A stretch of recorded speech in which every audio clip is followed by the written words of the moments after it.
Whiplash is a type of injury that stems from motor vehicle collisions that can be deemed either minor or severe based on the circumstances of the accident and the symptoms that you're experiencing.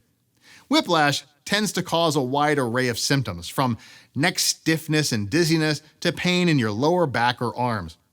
However, some whiplash injuries are so severe that bone fractures, dislocations, or even full sensory loss could be present.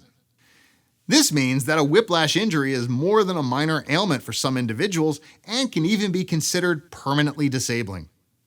An individual who suffers from one of these injuries may find it difficult to return to work or enjoy the activities they once did before their accident. If you have sustained a serious whiplash injury, you may be eligible for compensation for your damages.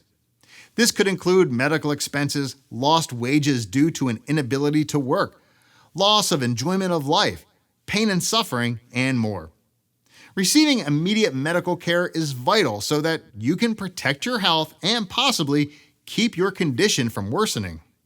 At Mason Law in California, we're dedicated to helping you and other victims of car accidents receive the financial awards you need to get back on your feet after a serious accident.